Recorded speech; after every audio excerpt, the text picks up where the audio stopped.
Hello my little stars, how are you? I hope very well. So नया video है and इस video में हम चर्चा करने वाले हैं कि इलेक्ट्रिक फ्लक्स के आगे के जो दो एप्लीकेशंस।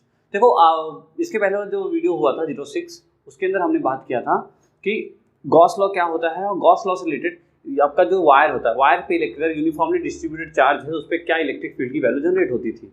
तो वो पार्ट 1 था गॉस लॉ का। ये पार्ट 2 है और इसके अंदर हम समझने वाले हैं electric field due to plane sheet of charge और electric field due to hollow या इसी को बोलते हैं, हॉलो या इसी को बोलते हैं क्या कि थिन सेल्स।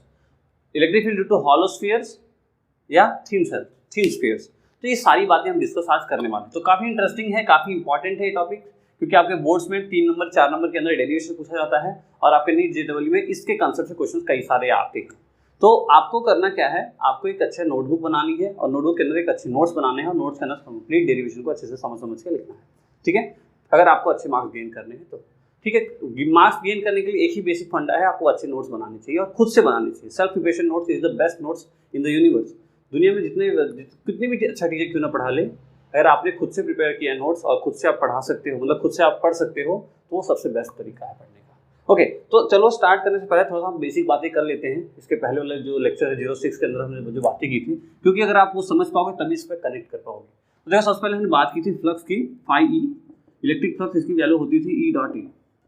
ठीक है, ये कैसी क्वांटिटी होती थी? इलेक्ट्रिक स्केलर क्वांटिटी होता था। और यहाँ पे इसको जब हम हटाते थे तो इसको बोलते थे ई कॉस थीटा। नाउ ये theta is angle between, theta क्या होता था? एंगल होता था एंगल बिटवीन किसके? इलेक्ट्रिक फील्ड के और एरिया वेक्टर के। ठीक है, एंड एरिया वेक्टर के, ये बातें की थी। दूसरा हमने क्या किया था, गॉस लॉ निकाला था। गॉस लॉ क्या एक्सप्लेन करता है? गॉस लॉ का जो फॉर्मूला था that is phi E equals to Q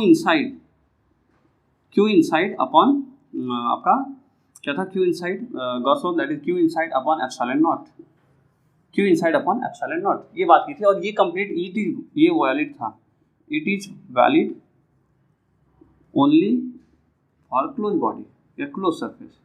ये किसके लिए वैलिड था? क्लोज सरफेस के लिए वैलिड था। ठीक है, इतनी बातें की थी।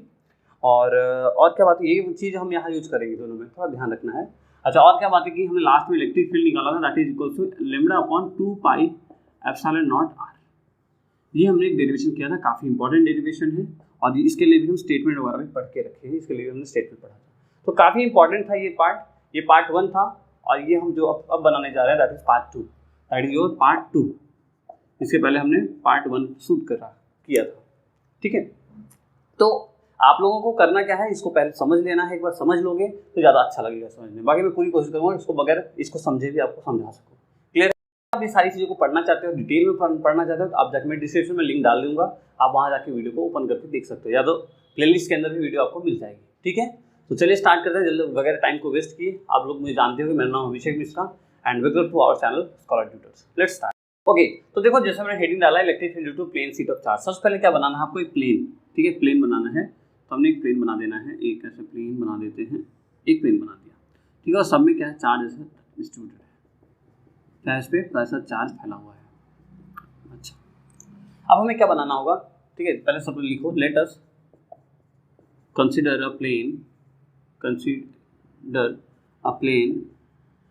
हैविंग चार्ज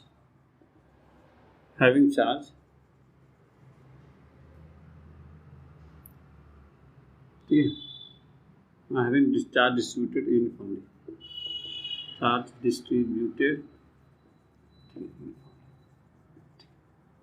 हमें क्या किया? चार्ज डिस्ट्रीब्यूट करा दिया। अच्छा, अब गॉसियन सरफेस देखो, आपने भी पिछले वाला लेक्चर समझा होगा, तो वहाँ पे क्या था? कभी भी जब गॉस लॉ एप्लीकेबल तब है जब एक क्लोज्ड बॉडी हो। कैसा हो? क्लोज्ड बॉडी हो। इसलिए हमें क्या बनाना पड़ता है? गॉसियन सरफेस बनाना पड़ता है। तो देखो, इस पर्टिकुलर डायग्राम के लिए गॉसियन सरफेस कुछ भी बना सकते हो। देखो, आपके एनसीईआरटी में इसमें क्या बनाया है? एक ऐसा रेक्टेंगल बनाया है, आप बुक देखोगे तो आपको ऐसा मिलेगा, लेकिन हम यहाँ पे सिलेंड्रिकल मान के चलते हैं। फिलहाल लास्ट में जब आएगा ना डेरिवेशन, आप देखोगे तो वहाँ पे सरफेस से कोई फर्क पड़ता नहीं है। पीछे वाला जो डेरिवेशन था उस पर फर्क पड़ता था, लेकिन इस वाले में कोई फर्क पड़ता नहीं, इसलिए हम कुछ भी मान सकते हैं। फिलहाल हम एक सिलेंड्रिकल मान लेते हैं। क्या मानते हैं? सिलेंड्रिकल बॉडी है। कैसी बॉडी है? सिलेंड्रिकल बॉडी हम मान के चलते हैं। ठीक है, कैसी बॉडी मान के चल रहे हैं? सिलेंड्रिकल बॉडी हम मान के चलते हैं। अच्छा, ठीक है, गॉसियन सरफेस है, सिलेंड्रिकल बॉडी हमने कंसिडर कर लिया है। अब देखो, आगे देखो। ठीक, अब देखो यहाँ पे अगेन 3 सरफेस, मान लेते हैं पहला सरफेस ये है, दूसरा सरफेस ये है और तीसरा सरफेस ये है। तो सिलेंडर ये, एक सरफेस ये, एक सरफेस ये, एक तीसरा सरफेस ये, समझ रहे हो? देखो दोबारा समझो, भाई देखो जैसे ये ढक्कन है, ये मानो सिलेंडर आपने बनाया, एक सरफेस तो ये वाला होगा, ये वाला, एक सरफेस ये वाला होगा पीछे का ऐसे वाला, एक ऐसे वाला होगा, एक ऐसे वाला होगा और एक चारों तरफ का कर्व सरफेस है। तो 3 सरफेस यहाँ पे, पहला सरफेस, दूसरा सरफेस और तीसरा सरफेस, 3 सरफेस यहाँ पे, ठीक है। यहाँ कितने सरफेस हैं टोटल, कितने हैं? 3 सरफेस। कितने सरफेस हैं? 3 सरफेस। अच्छा, हमें निकालना इलेक्ट्रिक फील्ड किसकी वजह से? इस प्लेन की वजह से। इस प्लेन की वजह से इलेक्ट्रिक फील्ड कितना होगा तो निकालना है। अच्छा, तब हम फाई नेट की बात करें, फाई नेट की बात करें तो क्या होगा? फाई 1, फाई 2 और फाई 3, यही होगा। देखो 3 सरफेस की वजह से है, इसलिए क्या होगा? Phi 1, phi 2, phi 3। ये चीज़ क्लियर हुई क्या? ये चीज़ क्लियर हुई क्या? देखो मैंने अभी बताया था फॉर्मूला क्या होता है फ्लक्स का, फाई इक्वल्स टू क्या बोलते हैं आपका, Q inside upon epsilon not. तो फ्लक्स निकालना है, तो फ्लक्स निकालने के लिए सबसे पहले आपको फाई लेना होगा। ये देखो फाई है ना, ई, ये फाई ई लेना होगा। मतलब तीनों के लिए, इसके लिए इलेक्ट्रिक फ्लक्स कितना होगा, इसके लिए इलेक्ट्रिक फ्लक्स होगा कितना होगा और इसके लिए कितना होगा। और अभी हमने बात की थी इलेक्ट्रिक फ्लक्स का जो फॉर्मूला होता है वो होता है ई डॉट डी ए। क्या? E dot D A, E dot D A और ई डॉट डी ए, या इसको ऐसे लिख सकते हो E D A cos theta. देखो डॉट है ना, तो यहाँ से हम कॉस थीटा लिख सकते हैं, cos theta E D A cos theta और साथ में E D A cos theta. बोलो यहाँ तक समझ में आता है? आना चाहिए, आसान है, कुछ खास नहीं। ई डॉट डी ए फॉर्मूला होता है, तो डॉट को हटाया तो E D A cos theta, dot को हटाया तो E D A cos theta, dot को हटाया तो E D A cos theta. अच्छा, एक बात ध्यान रखो, ये जो थीटा होता है ना, ये थीटा हमेशा electric field and area vector के बीच का एंगल होता है। क्या होता है? Electric field and area vector के बीच का एंगल होता है थीटा। तो अब देखो यहाँ पे जैसे ये है हमारे पास प्लस, जिसके लिए इलेक्ट्रिक फील्ड की वैल्यू कैसे होगी? इसके लिए इलेक्ट्रिक फील्ड की वैल्यू बताइए कैसे होगी? ठीक है, देखो इलेक्ट्रिक फील्ड की वैल्यू ऐसे, इलेक्ट्रिक फील्ड ऐसा होगा ना, ऐसे जा रहा होगा, इलेक्ट्रिक फील्ड इसके लिए कैसे होगी? ऐसा होगा। और यहाँ पे कैसा होगा? ऐसे electric field. Electric field always perpendicular to surface. Electric field कैसा है? Always perpendicular to surface. तो इस केस में बात करें, अगर फर्स्ट सरफेस की बात करें, फर्स्ट सरफेस कौन सा? यही है ना आपका फर्स्ट सरफेस, ये आपका फर्स्ट सरफेस। अब इस सरफेस की बात करें तो यहाँ पे जो, देखो एक बात और ध्यान रखो, एरिया जो होता है, एरिया हमेशा परपेंडिकुलर टू सरफेस होता है। जैसे अगर इस सरफेस का हम एरिया बात करें तो ये हमेशा परपेंडिकुलर होगा। कैसे होगा? हमेशा परपेंडिकुलर होगा। तो इस पर्टिकुलर के लिए एरिया कैसा है? बाहर की साइड, ये हमारा डी है। और इलेक्ट्रिक फील्ड की डायरेक्शन भी कैसे है? ऐसे है। तो यहाँ से हम बोल सकते हैं फर्स्ट केस है, फर्स्ट केस में इलेक्ट्रिक फील्ड की डायरेक्शन भी यही है और हमारा एरिया भी यही है। तो डी ए भी यही है इलेक्ट्रिक फील्ड, यानी कि थीटा की वैल्यू कितनी है इस केस में? 0 है। तो हम यहाँ पे लिख देते हैं, जो फर्स्ट केस है, फर्स्ट केस में यहाँ पे लिख देता हूँ ई डी ए कॉस 0। बोलो यहाँ तक समझ में आया? ओके, आगे बढ़े। फिर देखो सेकंड वाले सरफेस के लिए, देखो सेकंड वाले सरफेस के लिए हमेशा क्या होगा? ए ऐसा होगा, जो डी ए होगा वो कैसा होगा? बाहर की साइड। भाई देखो ये ऐसे समझो, इसके लिए क्या था? ऐसा डी ए था, और इसके लिए कैसा होगा? ये ऐसा डी ए होगा। और इलेक्ट्रिक फील्ड भी ऐसे है। तो इलेक्ट्रिक फील्ड सेकंड केस की बात करें अगर, तो इलेक्ट्रिक फील्ड डायरेक्शन ऐसी और एरिया की डायरेक्शन ऐसी, तो फिर भी थीटा की वैल्यू यहाँ भी कितनी होती है? 0 होती है। ठीक है, यहाँ भी लिख देते हैं डी ए। बोलो आ रहा है समझ में? दिल पे हाथ रखो, बोलो आ रहा है। All is well, all is well. Okay, तो ऑल इज वेल से याद आया मुझे, 3 इडियट्स सबको देख लेनी चाहिए, बहुत अच्छी मूवी है, माय फेवरेट मूवी, एंड आपकी भी अच्छी होगी। तो A D A cos 0। Then न थर्ड स्टेप, तीसरा देखो भाई, तीसरा कौन सा है? तीसरा यानी कि सरफेस, ये देखो कर्व सरफेस एरिया, इसके लिए निकल गया, इसके लिए निकल गया, अब इसके लिए है, इसके लिए हमेशा ऐसे होगा। कैसे होगा? कर्व सरफेस एरिया, जैसे कर्व सरफेस एरिया हमेशा कैसा? ऐसा, जहाँ सरफेस है ऐसे, इसके हमेशा परपेंडिकुलर 90। अब सोचो, आप ही सोचो, इसके लिए अगर 90 बनाना होगा, इस सरफेस के लिए, गोले वाले सरफेस के लिए अगर 90 बनाना हो, कैसे बनाएंगे? ऐसे बनाएंगे ना, या तो ऐसे बनाएंगे या तो ऐसे बनाएंगे। तो कहीं से बनाओ, चाहे ऐसे बनाओ चाहे ऐसे बनाओ, या तो ऐसे बनाओगे या तो ऐसे बनाओगे, दोनों केस में 90 ही बनेगा। तो यानी कि यहाँ पे जो होगा हमारे पास, यहाँ पे जो होता है ई डी ए कॉस 90 हो जाता है। बोलो, इतनी बातें क्लियर होनी चाहिए सारी टॉपिक, ये तीनों चीज़ें आपको अच्छे समझ में आना चाहिए। देखो यहाँ पे इलेक्ट्रिक फील्ड ऐसे, एरिया वेक्टर ऐसे, इसलिए 0 थीटा। यहाँ पे इलेक्ट्रिक फील्ड ऐसे, एरिया वेक्टर भी ऐसे, इसलिए 0 थीटा।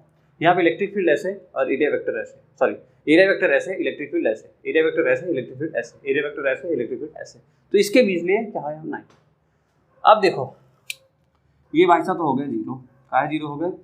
काहे कि 90 है, cos 90 दैट इज 0। तो cos 90 की वैल्यू 0, तो इससे कंप्लीट 0 हुआ। तो फाइनली हमारे पास क्या बचा? E D A plus E D A.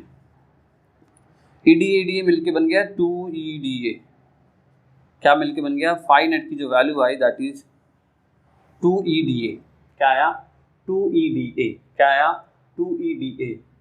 Okay इतना उतारो आप, इतना छाप लो, जल्दी से जल्दी उतार लो, फिर हम इसको मिटाते हैं थोड़ा सा इतना तक, फिर हम आगे बढ़ते हैं इसके। जल्दी उतारो, क्लियर होना चाहिए। देखो बच्चों मैं एक बार रिवाइंड मिटा देता हूँ जल्दी से फटाफट।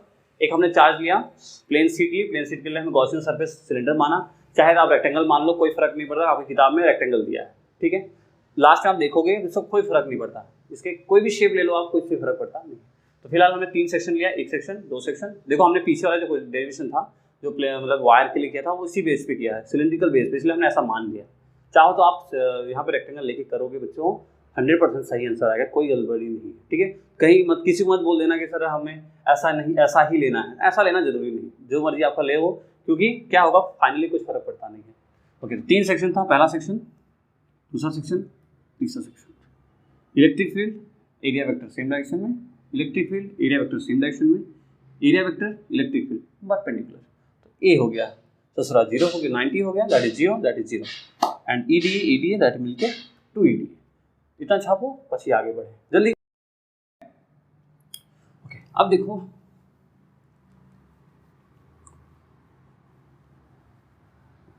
जल्दी जल्दी। अब क्या कर देते हैं हम, इसका इंटीग्रेशन कर देते हैं। इंटीग्रेशन करेंगे तो जो EA भाई साहब हैं, वो सॉरी DA भाई साहब हैं, वो किस में बदल जाएंगे? ए में बदल जाएंगे। जानते हैं ना छोटे छोटे टुकड़ों में अगर एरिया बांटा हो तो उसको हम जब डिफरेंशिएट कर देते हैं, इंटीग्रेशन कर देते हैं, तो कैसा हो जाता है? एरिया हो जाता है। देखो फाई नेट बराबर 2EDA क्या हो जाएगा इसका? 2EA, ठीक है, 2EA, ठीक। देखो पहले भी कर सकते थे, बहुत ज़्यादा टेंशन नहीं लेना है DA के मामले में ना, DA बस नॉर्मल है, कोई तकलीफ नहीं, एरिया बस एरिया समझो। ओके तो 2EA हो गया, किसी वैल्यू है फाई नेट की वैल्यू है। देखो पता नहीं कौन भाई साहब बाहर ठोक रहे हैं, क्या बताएं, कोई बात नहीं, देखेंगे, कोशिश करेंगे कि बढ़िया रोहू मिल ही नहीं पा रहा है कहीं पे। ओके तो phi net equals to 2EA। अब देखो हमने गॉस लॉ के बारे में बात की थी, फाई गॉस लॉ क्या बोलता है? देखो गॉस लॉ बोलता है भैया, देखो Q इनसाइड, वहाँ लिखा है मैंने, Q inside upon epsilon not, Q inside upon epsilon naught. ये और ये देखो सेम ही तो है, इलेक्ट्रिक फील्ड और इलेक्ट्रिक फ्लक्स, ये भी इलेक्ट्रिक फ्लक्स। तो हम इसको बोल सकते हैं, ये बोल दो 1 भाई साहब, ये बोल दो 2 भाई साहब, दोनों को बराबर कर दो बाई इक्वेशन 1 भाई साहब एंड 2 भाई साहब, ठीक है। 1 और 2 के साथ इक्वेट करेंगे तो दोनों इक्वल कर दो, तो Q inside upon epsilon naught that is equals to 2EA, that is equals to 2EA। अच्छा Q क्या होगा? वहाँ पे देखो, वहाँ पे क्या था? लीनियर चार्ज डेंसिटी था। यहाँ पे क्या है? सरफेस से बटा हुआ है। वहाँ पे सिर्फ पतले से वायर पे बटा हुआ था, इसलिए लीनियर चार्ज डेंसिटी था। यहाँ पे क्या? सरफेस से बटा है, इसलिए सरफेस चार्ज डेंसिटी। तो सरफेस चार्ज डेंसिटी का फॉर्मूला क्या होता है? कहाँ लिखे? यहाँ लिख देते हैं, यहाँ लिख देते हैं थोड़ा छोटू सा, ठीक है, जितना ना सबको बराबर। ओके तो यहाँ पे लिख देते हैं, देखो लीनियर चार्ज डेंसिटी कैसी होती है? लीनियर चार्ज डेंसिटी जिसको हम डिनोट करते हैं, वहाँ देखो क्या यार सॉरी सरफेस चार्ज डेंसिटी, वहाँ पे हमने यूज किया था लीनियर चार्ज डेंसिटी, यहाँ पे क्या यूज करेंगे? Surface charge density. क्या होता है? सिग्मा। वहाँ पे क्या होता था? लेमडा। यहाँ पे क्या होता है? सिग्मा। वहाँ पे क्या था? लेमडा। तो यहाँ पे सिग्मा है, तो सिग्मा इक्वल टू क्या होता है? Charge per unit area. क्या फॉर्मूला होता है? वहाँ पे था चार्ज पर यूनिट लेंथ, यहाँ पे क्या? Charge per unit area. मान लेते हैं इसका एरिया कितना है? ए, ठीक है। तो चार्ज पर यूनिट एरिया कितना है? Charge per unit area. Okay तो surface charge density that is equal to charge per unit area that is sigma. तो Q बाई ए, तो यहाँ उतार देते हैं, कहाँ उतारे? हाँ ये भाई साहब को मिटा देते हैं। देखो सब मिटा रहे हैं, आप छापते जाओ, उतारते जाओ, ये सब मैं रफ कर रहा हूँ। ओके अब देखो, हाँ अब देखो यहाँ पे Q की जगह पे हम रखेंगे, इस Q की जगह पे हम क्या रखेंगे? Sigma into A. Q यहाँ से निकालो, Q इक्वल कितना हुआ? सिग्मा ए, ठीक है। बाहर जो खड़फड़ की आवाज़ आ रही है, थोड़ा सा मैनेज कर लेना दोस्तों प्लीज़। तो phi A that is equal to sigma naught that is 2EA। ए से एक खा गया, ई निकालना है, इलेक्ट्रिक फील्ड निकालना है। ई निकालो कि ई कितना होगा, ई को सब्जेक्ट बनाओ, ई को सब्जेक्ट बनाएंगे तो इधर ले आएंगे, तो सिग्मा अपॉन 2 एप्सिलॉन नॉट। आप देख सकते हो यहाँ हो गया जादू। जादू कैसे हुआ? देखो मैं बोल रहा था ना आपको कि यहाँ पे कोई शेप से कुछ फर्क नहीं पड़ता, सिलेंडर लो, रेक्टेंगल लो, दुनिया में कुछ भी चीज़ लो, सब चलता है। यहाँ देखो अब कहीं भी है क्या कुछ इफेक्ट? इसकी वैल्यू मालूम होगी। यहाँ पे एप्सिलॉन आसान है ना? आसान है, बिल्कुल आसान होना चाहिए। इलेक्ट्रिक फील्ड निकालना था हमें, अगर कोई पूछे भैया बता दो electric field plane sheet of charge कितनी होती है, आप बता देना sir sigma upon 2 epsilon naught. Epsilon naught की वैल्यू तो आप बोल देना सर 8.85 × 10⁻⁻⁷। जल्दी उतारो, करो जल्दी करो। ओके, तो देखो अब पहला टॉपिक होने के बाद दूसरा टॉपिक आता है electric field due to hollow या थिन स्फीयर। स्फीयर है, स्पिन स्फीयर का यानी खाली से, अंदर से हॉलो का मतलब खाली, अंदर से खाली है। तो अगर खाली स्फीयर है तो देखो यहाँ पे जो हम गॉसियन सरफेस लेते हैं ना स्फीयर के लिए, वो स्फीयर ही लेते हैं, ठीक है। गॉसियन सरफेस स्फीयर के लिए स्फीयर ही लेते हैं। तो यहाँ देखो क्या हो सकता है, देखो ये एक तो क्या होगा, मानो गॉसियन सरफेस आपको इसको समझ लो, तो आपने अंदर वाला स्फीयर ऐसा माना है, ठीक है। और एक केस क्या हो सकता है कि आपने बड़ा वाला स्फीयर आपका है और गॉसियन सरफेस अंदर मान लिया है। दोनों ही केसेस, इसलिए दो केसेस यहाँ समझना होता है हमें। एक बार हम जो आर लेते हैं that is greater than R, और एक बार जो आर लेते हैं that is less than R. Gaussian surface का रेडियस हम मानेंगे कैपिटल आर, स्मॉल आर, और आपका जो स्फीयर है उसका रेडियस मानेंगे। जैसे मानो यहाँ पे एक बार ये केस बना, ये आर हुआ, ये आर हुआ, एक बार ये केस बना, ये आर हुआ, ये आर हुआ। तो आप देख सकते हो, देखो इस केस में क्या है, R is smaller than R, ये वाला केस, और यहाँ पे क्या है देखो R is greater than R. तो दो केसेस बन सकते हैं, हम दोनों केसेस को डिस्कस करेंगे, ठीक है। तो आप जल्दी से रेडी हो जाओ, दोनों केसेस को समझने के लिए बहुत मजा आने वाला है, इंटरेस्टिंग बहुत होने वाला है। ओके, तो सबसे पहले हम आउटसाइड का केस लेके चलते हैं। पहला केस 1 आउटसाइड। आउटसाइड का मतलब जो है हमारा जो ये गॉसियन सरफेस, सपोज करो हमने डॉटेड से गॉसियन सरफेस हम बना देते हैं, डॉटेड से हम क्या बनाते हैं, गॉसियन सरफेस, और हम जो अंदर वाला स्फीयर है उसको हम ब्लू पेन से बना दे रहे हैं, ये हमारा ओरिजिनल स्फीयर है। तो हमने क्या माना, ये सेंटर पॉइंट है, अगर इस सेंटर पॉइंट से ये जो है that is your capital R, और ये आपका स्मॉल आर है। तो पहला केस क्या है कि जो आर है that is greater than R. देखो this one is your Gaussian surface, ये जो डॉटेड है ना गॉसियन सरफेस है, सरफेस, और ये अच्छा अब समझे थोड़ा सा।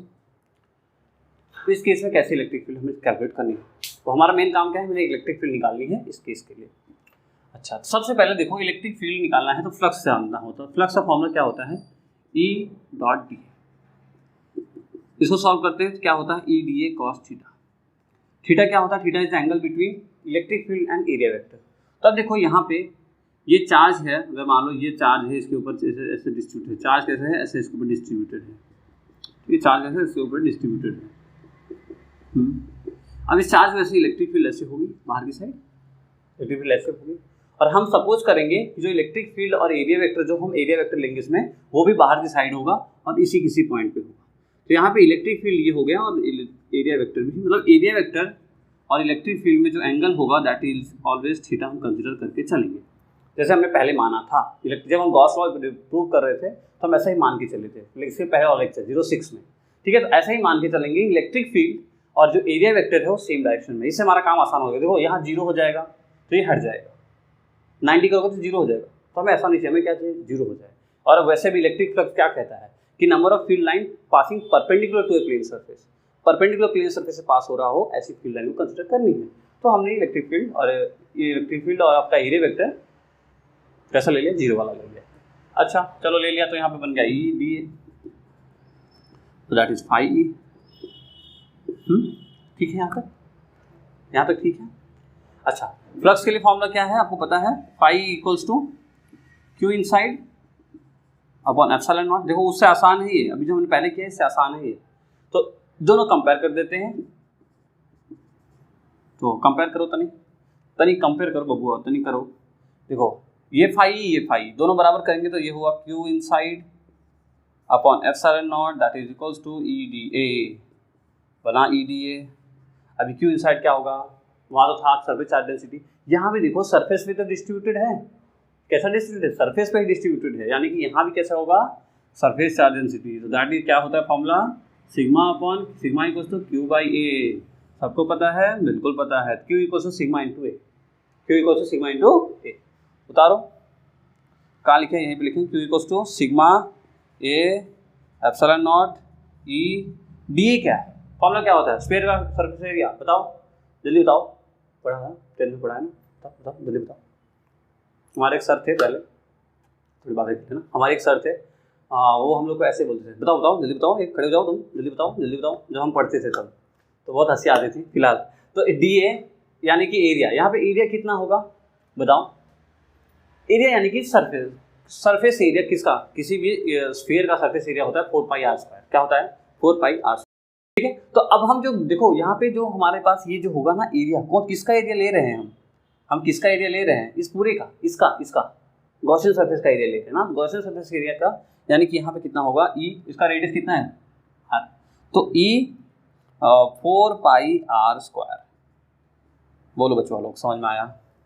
देखो समझो, क्यू इनसाइड यहाँ से आ गया, ठीक है, ये डी कौन सा एरिया कौन सा हो रहा है भाई, हम गॉसियन सरफेस के इनसाइड की बात होती है, पता है ना आपको, गॉसियन सरफेस के इनसाइड की बात होती है। ये जो हमारा सरफेस है ना गॉसियन सरफेस, इस गॉसियन सरफेस का हमें क्या लेना है, रेडियस लेना है, तो इसलिए हमने गॉसियन सरफेस का रेडियस ले लिया है। बोलो समझ में आ रहा है? ई डी ए देखो यहाँ पे समझ में आ रहा है बच्चों, बिल्कुल आना चाहिए। देखो बिल्कुल कहीं से भी अगर बारीक सा भी रह गया ना तो बहुत कंफ्यूजन क्रिएट होगा। ई डी ए ये वाला माना हमने, रेडियस ये वाला माना हमने, ऐसे काम किया, यहाँ 4 पाई r स्क्वायर रखा, सब कुछ ही रखा। अच्छा अब क्या कर सकते हैं अब क्या कर सकते हैं, फाई ए ठीक है, ठीक है, क्या निकालना ई बराबर इसको हम नीचे ले आएंगे तो कितना होगा, देखो सिग्मा ए अपॉन 4 पाई r स्क्वायर। अब देखो यहाँ पे सिग्मा तो ठीक है, ए कौन सा है, देखो यहाँ पे एरिया, क्यू इनसाइड वाले की जगह पे हमने फाई ए लिखा था ना, क्यू इनसाइड जगह पे, यानी कि इस क्यू के इनसाइड जो स्फीयर है उसका एरिया, क्यू के मतलब ये जो गॉसियन सरफेस है, गॉसियन सरफेस के इनसाइड जो स्फीयर है उसका एरिया लेना है। तो इसका स्फीयर का एरिया तो 4 पाई r स्क्वायर ही होता है, तो हम 4 पाई लिखेंगे, लेकिन r एक बार कैपिटल होगा, क्यों हुआ, क्योंकि इसका रेडियस कितना है, r है, और यहाँ पे नीचे कितना 4 पाई r स्क्वायर। बोलो 100% क्लियर है? देखो फिर से देखो, ये हम चल रहे हैं बड़े वाले स्फीयर के लिए, ये हम चल रहे हैं छोटे वाले, मतलब क्यू इनसाइड की बात हो रही है, तो क्यू इनसाइड हुआ इसलिए यहाँ पे कैपिटल R यूज किया हमने, और यहाँ पे एरिया हम स्मॉल r यूज किया, क्यों, इस डी की बात हो रही है, यानी कि पूरे स्फीयर की बात हो रही थी। समझ में आया? ओके, तो 4 पाई गया, तो यहाँ से कितना आया, E equals to sigma r square upon r square, ठीक है, और साथ में एप्सिलॉन नॉट रह गया ना, यहाँ पे एप्सिलॉन नॉट लिख लो। तो ये है आपका particular complete formula, epsilon naught r square, sigma r square upon epsilon naught r square, किस केस में, when r is greater then r, यानी कि जो गॉसियन सरफेस है वो बड़ा है और जो हमारा मेन स्फीयर जिस पे हम काम कर रहे हैं वो कैसा है, छोटा है। इस केस में क्या होगा कि जो इलेक्ट्रिक फील्ड होती है that is sigma r square, sigma is what is linear surface charge density, sigma क्या होता है, सरफेस चार्ज डेंसिटी, ठीक है, सरफेस चार्ज डेंसिटी सिग्मा, तो सिग्मा r यानी कि इसका रेडियस, छोटे वाले का रेडियस जिसके ऊपर चार्ज डिस्ट्रीब्यूटेड है, और उसके अपॉन एप्सिलॉन नॉट की वैल्यू फिर से वही 8.85 × 10⁻⁻, और साथ में r स्क्वायर किसका, गॉसियन सरफेस का रेडियस। तो जल्दी उतारो, यहाँ तक बात हुई, अब बात करेंगे हम इसको पलट देंगे। अब की बार क्या होगा, हमारा जो कैपिटल R है वो बड़ा होगा कंपेयर टू स्मॉल r। जल्दी करो फिर बढ़ें आगे, वो इनसाइड का केस होगा, ठीक है। एक चीज ध्यान रखो, यहाँ पे एक चीज बात और ध्यान रखो, जो E है वो इनवर्सली प्रोपोर्शनल है किसके, r स्क्वायर। जैसे जैसे रेडियस बढ़ रहा है ना, देखो double times radius, small r की वैल्यू जितना बड़ा होता जा रहा है उतना ज़्यादा इलेक्ट्रिक फील्ड की वैल्यू क्या होती है, डिक्रीज हो रही है। तो बात को बहुत खाते हैं और समझ भी पाते हैं ना हम भाई, इलेक्ट्रिक फील्ड जैसे देखो ये चार्ज है, इससे दूर हो रहे हो, इसका इलेक्ट्रिक फील्ड का इफेक्ट आपको कम लगेगा ना, जाहिर सी बात। देखो ये जैसे मान लो यहाँ मैंने आग जलाई हो, तो मैं बैठा हूँ, अब मैं थोड़ा गर्मी लग रही है मुझे, तो थोड़ा दूर हो जाऊँ, थोड़ा और गर्मी कम लगेगी, थोड़ा और दूर हो जाओ, थोड़ा और गर्मी कम, जितना दूर जाते जाएंगे गर्मी कम होती जाएगी। ऐसे ही चार्ज का इफेक्ट, इलेक्ट्रिक फील्ड का इफेक्ट, इस चार्ज की वजह से इलेक्ट्रिक फील्ड जो जनरेट हो रही है, जितना बड़ा गॉसियन सरफेस उतना ज़्यादा, उतनी ही कम लगती है। देखो r स्क्वायर के फॉर्म में, अगर ये थोड़ा एक बढ़ा तो कितना, मतलब अगर 2 बढ़ा तो कितना 4 टाइम्स बढ़ जाएगा, डबल टाइम्स है ना, बहुत तेजी से गिरता है। फिलहाल इतना नोट करो, इसका भी ग्राफ बनाएंगे तो काम आएगा ना, जल्दी बनाओ इतना, फिर करें आगे। कर लिया, रब करें। अच्छा एक चीज़ और देख लो, थोड़ा सा इसी बात कर ही रहे हैं, थोड़ा सा और समझ लो। एक चीज़ और है इसी केस में, एक तो ये फॉर्मूला हो गया E equals to sigma r square upon epsilon naught r square. एक फॉर्मूला और होता है, जैसे मान लो कि E equals to E D ये था, तो यहाँ से हमारे पास E था, इसका वैल्यू कितना था 4 पाई r स्क्वायर, ये हमें भी निकाला था ना। तो एक फॉर्मूला और बन जाता है, जैसे अगर हम यहाँ पे इलेक्ट्रिक फ्लक्स की बात करें तो यहाँ पे Gauss law Q inside upon epsilon not होता है।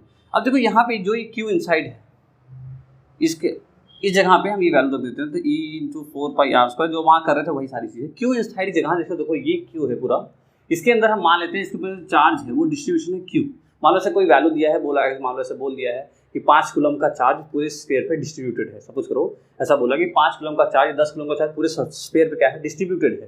तो उस केस में आपको ये सारे केसेस करने की जरूरत नहीं है। वहाँ पे डायरेक्टली यहाँ पे आप 10 रखोगे, यहाँ पे डायरेक्टली क्यू रखेंगे और एप्सिलॉन नॉट निकालेंगे। तो यहाँ से ई की वैल्यू क्या आ जाती है कि 1/4 pi epsilon naught Q upon R square.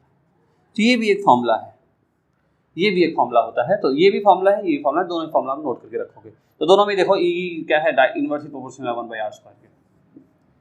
ठीक है, ये कब है, जब क्लियर हो सब कुछ जैसे नॉर्मल है तब तो ठीक है। लेकिन कई बार क्या होता है कि ऐसा स्फीयर, कुछ न्यूमेरिकल में क्या करते हैं कि इस पूरे स्फीयर का बोल देते हैं इसके ऊपर जो चार्ज डिस्ट्रीब्यूटेड है वो कितना है, क्यू है। तो आपको क्या बोलते हैं, सरफेस चार्ज डेंसिटी निकालने की जरूरत ही नहीं।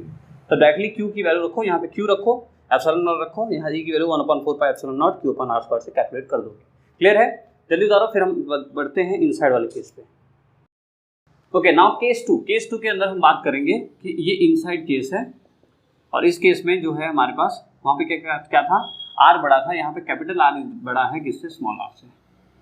कैपिटल आर बड़ा है किससे, स्मॉल आर से। थोड़ा बना लेते हैं जल्दी से। देखो कैपिटल आर किसका रेट था, देखो पहले तो हम कैपिटल आर बनाएंगे, यानी कि जो हमारा बड़ा वाला है वो क्या है आपका कैपिटल आर है, और जो हमारा छोटा वाला है यानी कि जो गॉसियन सरफेस है वो कैसा है आपका, स्मॉल आर है। ठीक है, इतनी बात है नहीं। अब की बार ये वाला कंसेप्ट है, तभी क्या था, इसका जस्ट अपोजिट था, बाहर वाला बड़ा था, डॉटेड था, जो गॉसियन सरफेस था। इस बार गॉसियन सरफेस कौन सा है आपका, ये है। ठीक है, गॉसियन सरफेस आपका क्या है, गॉसियन सरफेस इस बार अंदर वाला है। अच्छा ठीक है, अभी क्या, तो देखो फॉर्मूला आपको पता है, फाई ई बराबर क्या होता है, ई डॉट डी ए। तो ई डी ए को E D A cos theta हम लिख सकते हैं, कई बार से देख रहे हैं, E D A cos theta, E D A cos theta. और यहाँ पे इलेक्ट्रिक फील्ड मानते हैं, इलेक्ट्रिक फील्ड आपका यही डायरेक्शन में है इलेक्ट्रिक फील्ड, और एरिया भी इसी डायरेक्शन में हमने कंसिडर कर लिया। तो यहाँ पे फिर से वही ई डी ए हुआ, कॉस 0 हुआ, थीटा की वैल्यू कितनी हुई, 0, तो कॉस 0 हुआ फाई ई।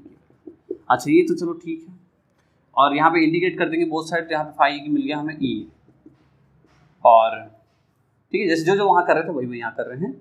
और फाई ई की वैल्यू, एरिया कौन सा होगा, एरिया तो स्फीयर है तो वही 4 पाई आर स्क्वायर, ई 4 पाई कौन सा आर होगा बताओ, स्मॉल आर होगा या कैपिटल आर, याद करो किसका हम लेते थे, हम लेते थे गॉसियन सरफेस का। गॉसियन सरफेस कितना है, स्मॉल आर, यहाँ पे कितना होगा, आर स्क्वायर। इतनी बातें क्लियर हो जानी चाहिए। ठीक है, यहाँ तक तो समझ में आ गया सबको, आसान है। अच्छा अभी हमने गॉस लॉ देखा, गॉस लॉ क्या कहता है, phi equals to Q inside upon epsilon naught, और ये दोनों बराबर है तो दोनों को हम इक्वेट करते हैं। ठीक है, इसको बोल देते हैं इक्वेशन नंबर 1, इसको बोलते हैं इक्वेशन नंबर 2। तो यहाँ से लिखो Q inside upon epsilon naught बराबर E into 4 pi R square. देखो दिख रहा है ना, सब ज़्यादा पास पास हो जाएगा तो दिखेगा नहीं, ई 4 पाई आर स्क्वायर। बोलो यहाँ तक समझ में आता है, यहाँ तक क्लियर है, क्लियर है यहाँ तक, ओके। अब देखो एक बात बहुत ध्यान समझो, क्यू इनसाइड यानी कि क्या होता है कि जो गॉसियन सरफेस है, गॉसियन सरफेस के अंदर जो चार्ज होगा वो सारे चार्ज को कंसिडर करना होता है। ठीक है, गॉसियन सरफेस के अंदर सारे चार्ज को कंसिडर करना होता है। तो यहाँ देखो गॉसियन सरफेस है कहाँ, गॉसियन सरफेस तो ये है, क्या इसके अंदर कोई चार्ज है, क्या इसके अंदर कोई चार्ज, सारे चार्ज तो बाहर है, उस पर डिस्ट्रीब्यूटेड है ब्लू वाले पे, इसके अंदर कोई चार्ज नहीं है। इसका मतलब क्या हुआ कि इस क्यू की वैल्यू यहाँ पे 0 होती है, और इसके वजह से ये 0 अपॉन एप्सिलॉन नॉट हुआ, E upon 4 pi R square. यहाँ से जो ई की वैल्यू होती है that is equals to 0। Most important point, electric field in the case of R greater than R that is 0। किसी भी स्फीयर के चार्ज डिस्ट्रीब्यूटेड है, देखो एक कंडक्टर जैसा, ये देखो यहाँ पे चार्ज बाहर साइड क्या है, सब कंडक्टर में क्या होता है, सारे चार्ज आउटर साइड होते हैं ना।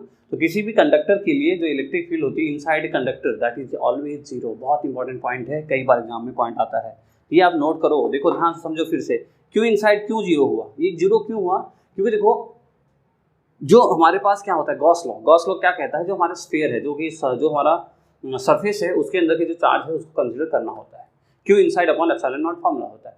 तो यहाँ पे देखो ये है चार्ज, और गॉस का जो सरफेस है वो गॉसियन सरफेस तो ये वाला है, क्या इसके अंदर कुछ चार्ज है, कहते कोई चार्ज नहीं है। इसीलिए भाई साहब बोले कि भाई शांति मचाओ और यहाँ 0 माना लो, ये 0 हो गया, 0 होने के बाद एप्सिलॉन नॉट हो गया, और ई बाबू जब इधर आया, इस और को इधर लेके आया तो बना दिया 0। ई इक्वल्स यहाँ पे कितना होता है, 0 होता है। मोस्ट इंपॉर्टेंट पॉइंट, ठीक है। तो आप यहाँ लिख सकते हो फॉर अ कंडक्टर, ठीक है, तो हॉलो कंडक्टर बोलो electric field equals to 0। Note करेंगे सुंदर सुंदर अक्षरों में, गोल्डन पॉइंट्स हैं ना। जल्दी छापो, उतारो, फिर और आगे बात करें। ग्राफ बचता है, बाकी लगभग खत्म हो गया है लेक्चर। जल्दी करो, जल्दी जल्दी हो गया। कर लिया बच्चों, समझ में आ गया ना, अच्छे से आ जाना चाहिए ना। अब देखो ग्राफ रह गया है, बस छोटा सा ग्राफ, इतनी थोड़ी सी जगह में आ जाएगा हमारा आंसर। हम ई वर्सेस आर के बीच का ग्राफ बनाएंगे, electric field versus radius R, ठीक है। इलेक्ट्रिक फील्ड वर्सेस आर, कौन सा आर, स्मॉल आर ना। देखो आपने दो चीज़ें देखी, इलेक्ट्रिक फील्ड किस केस में, जब आर का वैल्यू ग्रेटर देन था आर था, उस केस में आपकी तो इलेक्ट्रिक फील्ड की वैल्यू आई, वो कितना आया, sigma R square upon epsilon naught R square, ये था। एक फॉर्मूला और था, क्या था, 1/4 pi epsilon naught Q upon R square, एक तो ये था। और इस केस में आर ई की वैल्यू कितनी आई, 0 आई। तो देखो यही हम ग्राफ बनाएंगे। हमने ग्राफ ड्रॉ कर लेना है ई वर्सेस आर का, ई वर्सेस आर का। थोड़ा सा जगह यहाँ देखो, सपोज करो ये आपका स्फीयर है, ठीक है, ये आपका स्फीयर है। स्फीयर में देखो सबसे पहले इनसाइड की बात करेंगे। देखो जब तक इनसाइड है तब तक क्या है, देखो यहाँ तक इनसाइड है, तो ये केस इनसाइड है, तब तक क्या है, यहाँ पे कोई चीज़ फ्लो नहीं हो रहा है, कुछ भी नहीं, नॉर्मल एक प्लेनली चल रहा है, जस्ट नॉर्मली चल रहा है। और उसके बाद कैसा हो जाता है, इसके बाद यहाँ पे जैसे ही वो क्या होता है, बड़ा हो जाता है, यानी कि सरफेस से बाहर। देखो ये हमारा क्या है, ये चार्ज है, ये गॉसियन सरफेस है, गॉसियन सरफेस ना। गॉसियन सरफेस छोटा है, इनसाइड है तो बाहर है तो अंदर है। जैसे ही बाहर हुआ, देखो यहाँ से बाहर हुआ ना, जैसे ही बाहर हुआ ये ऐसे स्लोपली गिरता है बहुत तेजी से। और ये क्या है आपका इलेक्ट्रिक फील्ड इन्वर्सली प्रोपोर्शनल किसके, आर स्क्वायर के। इलेक्ट्रिक फील्ड इन्वर्सली प्रोपोर्शनल होता है किसके, आर स्क्वायर के। And this is a graph for this complete section, ठीक है। समझो फिर से, नहीं देखो यहाँ पे इनसाइड की, समझो फिर से, ये इनसाइड केस में क्या था, इलेक्ट्रिक फील्ड की वैल्यू 0। तो इलेक्ट्रिक फील्ड यानी देखो इनसाइड केस में हम क्या है, नॉर्मल बिल्कुल 0 चल रहा है, बिल्कुल प्लेन पे चल रहा है। और अचानक क्या हुआ कि जैसे ही इलेक्ट्रिक फील्ड बाहर हुआ, ये गॉसियन सरफेस बाहर हुआ और ये अंदर हुआ, तो क्या हुआ, ये स्लोपली बहुत तेजी से गिरा और बहुत तेजी से E directly proportional R square के ऊपर गिरा, और ऐसे यही आपका ग्राफ बनता है। तो यहीं पे आपका एंड होता है चैप्टर। आई होप आपको बहुत अच्छे से क्लियर हुआ होगा। मैं बहुत कोशिश कर रहा हूँ कि आपको समझ में आए। फिर भी कोई कसर रह जाती है तो आप, मेरी रिक्वेस्ट है आपसे कि आप प्लीज़ मुझे कमेंट करें। I need more to more comment. जितना ज़्यादा कमेंट करोगे ना बच्चों, मुझे इतना पता चलता है कि हाँ यहाँ कमी रह गई, या यहाँ प्रॉब्लम रह गया, या ऐसा नहीं ऐसा चाहिए। देखो मैं बता रहा था आपको अभी कि कई एक बच्चे का कमेंट आया था कि सर आप थोड़ा स्पीडली पढ़ा रहे हो। Okay, then I will slow myself. मैंने अपने आप को स्लो किया थोड़ा सा, और मैं और भी स्लो कर दूँगा थोड़ा सा। और थोड़ा सा क्या है, हैबिट ऐसी बनी है अभी, मेरे लिए यूट्यूब सेशन थोड़ा नया है, इसलिए थोड़ा सा प्रॉब्लम होता है। धीरे धीरे क्या हैबिट हो जाएगी तो फिर मैं भी स्लोली पढ़ाएंगे, ठीक है। मैं फिर भी कोशिश करता हूँ थोड़ा स्लोली करूँ। तो आई होप आपको क्लियर हुआ होगा वीडियो। यहाँ पे चैप्टर 1 हम कंप्लीट कर देते हैं, खत्म हो गया हमारा चैप्टर 1। नेक्स्ट वीडियो जल्दी ही आएगा जो कि है इलेक्ट्रिक पोटेंशियल एंड कैपेसिटेंस, वो भी इलेक्ट्रोस्टैटिक का एक क्वेश्चन होगा, ठीक है। तो जल्दी ही पढ़ेंगे, बहुत अच्छे से समझ से पढ़ेंगे, पूरी फिजिक्स बहुत अच्छे से समझ लेंगे। Okay, thank you so much for watching the video. अगर अच्छा लगा हो तो लाइक शेयर एंड सब्सक्राइब जरूर करें, और अपने दोस्तों को जितना हो सके उतना ज़्यादा बांटें, शेयर करें। Okay, thank you so much for watching the video. All the very best.